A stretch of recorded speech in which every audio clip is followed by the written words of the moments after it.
You've finally awakened. But now that the mask has fallen, who are you? The person you used to be has dissolved, but the new self hasn't emerged yet. Waking up to the truth feels like looking in the mirror and not recognizing your own reflection. Have you ever felt like you lost your identity after waking up to the truth? After a spiritual awakening, life is supposed to make more sense. But for many, it actually loses all meaning. Suddenly, what used to drive you no longer matters.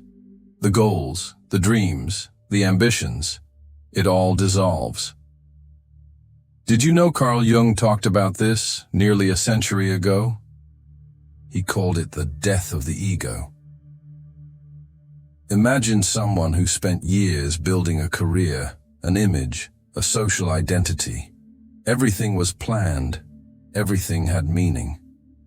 Then one day, after a spiritual awakening, they no longer feel connected to any of it. Now they look at their own reflection and see no one. Have you ever looked in the mirror and asked yourself, if I'm not what I do, then who am I? Carl Jung said that spiritual awakening isn't the end of the journey. It's the beginning of a crisis. The crisis of disidentification. Imagine you're a caterpillar. For years you feed on leaves, follow a routine, live within a pattern. Each leaf is an achievement, each step a validation. The world feels stable, predictable, solid. But then one day, you enter the cocoon, a dark, tight, unfamiliar space. Inside, everything you once were begins to dissolve. The caterpillar is no longer what it used to be, but it's not yet a butterfly either. It's just, this is the moment when the ground falls out from under you. Old goals disintegrate, certainties vanish. The former self, with all its accomplishments, dissolves. But the new self hasn't emerged yet. It's a state of suspension, a psychological limbo. Jung called this process individuation, the journey of finding the true self. But before you can find it, you have to lose who you thought you were, and that loss can be devastating. It's like watching your identity fall apart, layer by layer. The pain of disidentification is the pain of emptiness, the feeling of floating with no direction, of having nothing solid left to hold on to. The mind tries to fill the space with ready-made answers, old labels, familiar stories, but they no longer fit.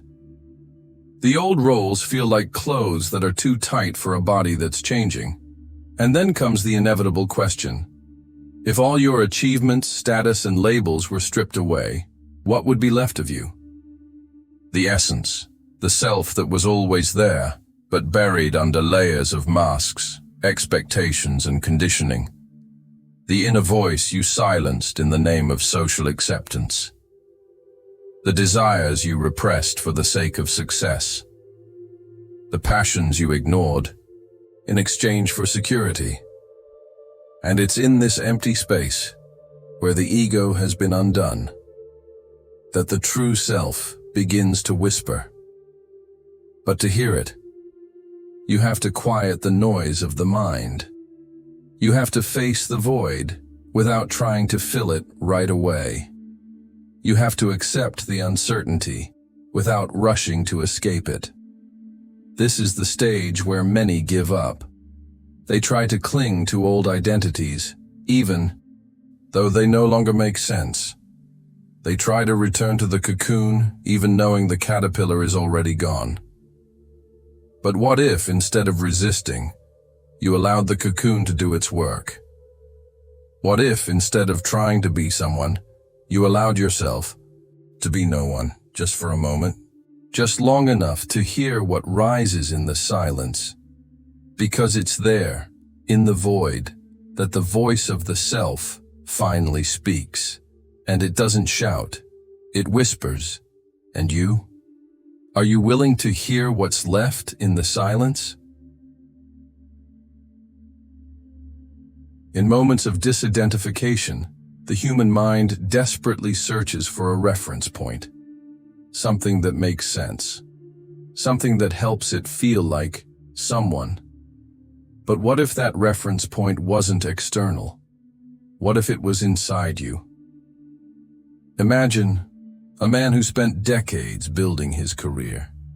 He earned respect, status, a name everyone knows. But after an emotional collapse, he wakes up. And suddenly, everything that once defined him now feels hollow. He looks around at the luxurious office, shelves full of trophies and certificates, framed awards on the wall celebrating his success. But inside, he feels like a stranger, as if he had spent years building a house that was never his. Then, he begins to ask himself, if I'm not this businessman, then who am I? It's at this point that many begin to search for answers in philosophy. Nietzsche said, one must still have chaos in oneself to be able to give birth to a dancing star. But what do you do when you're still in the chaos, and the star hasn't appeared yet? Buddha spoke about letting go of the ego. But what no one tells you is that before peace comes the void of not knowing, the void of being no one. And it's this void that terrifies most people. Carl Jung described this state of swinging between opposites as enantiodromia, the moment when the ego collapses and the self tries to emerge. A relentless back and forth between being someone and being no one.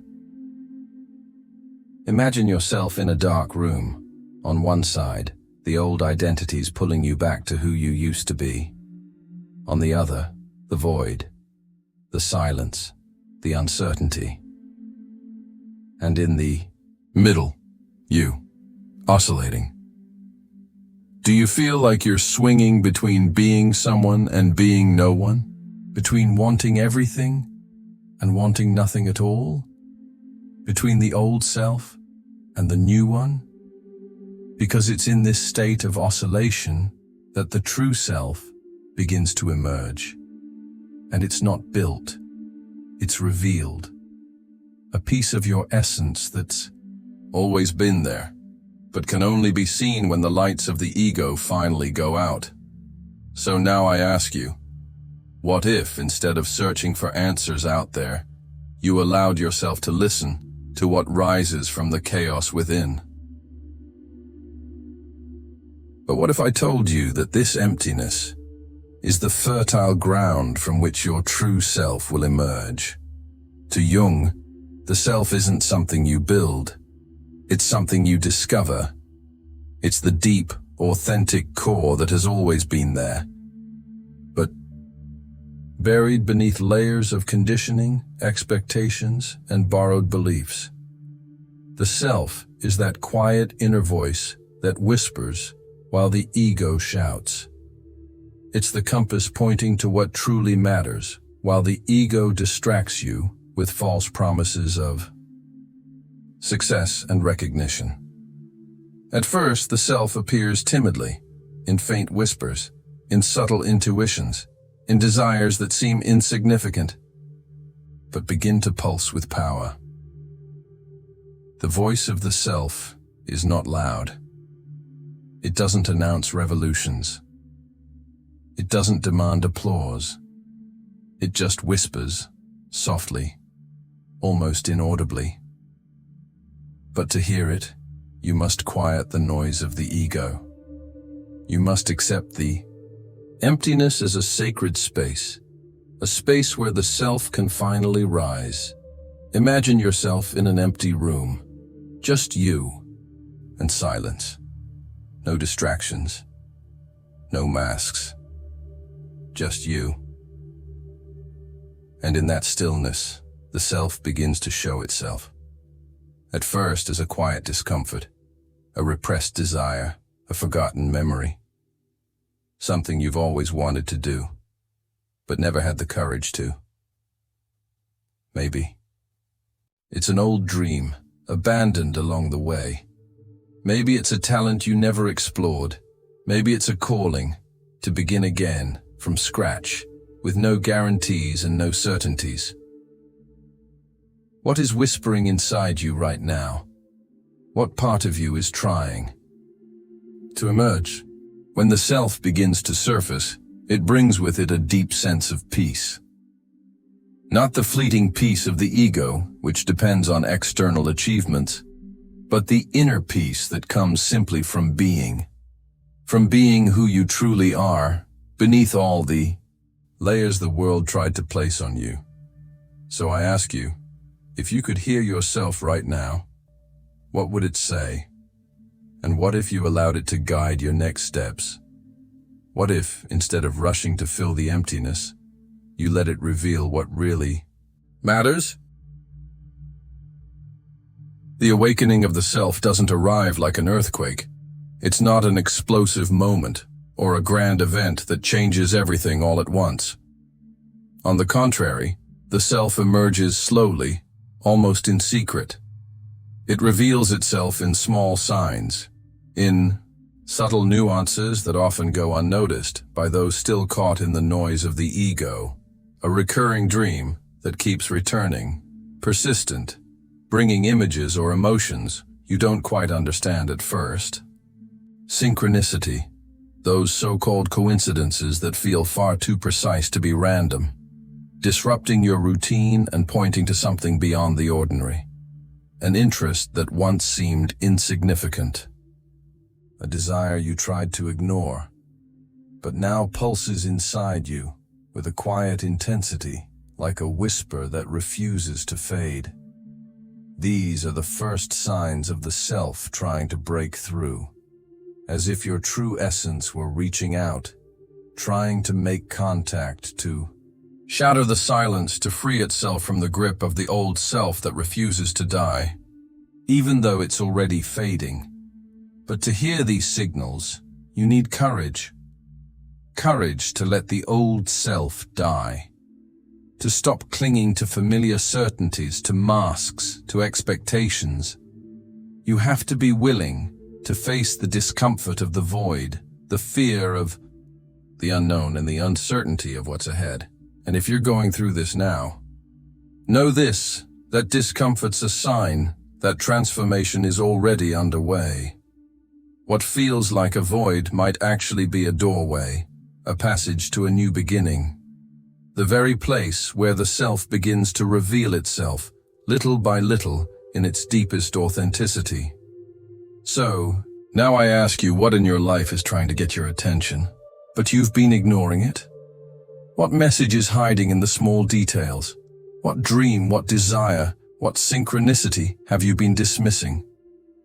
Sometimes the greatest revolution begins with a simple look inward, with the courage to listen to what silence has to say. It's time to pay attention. The self is speaking. Are you listening? If you feel like you no longer know who you are, know this. You're exactly where you're meant to be. This moment of uncertainty, of emptiness, is the fertile ground where something new begins to grow. It's the silence before the music, the space, where the seed of the self starts to sprout, even if you can't see it yet. Don't be afraid of the emptiness. It's not an end. It's an invitation to let go everything that no longer serves you, to question your certainties, your achievements, your labels, to turn inward and maybe for the first time ask, who am I beyond what the world expects me to be?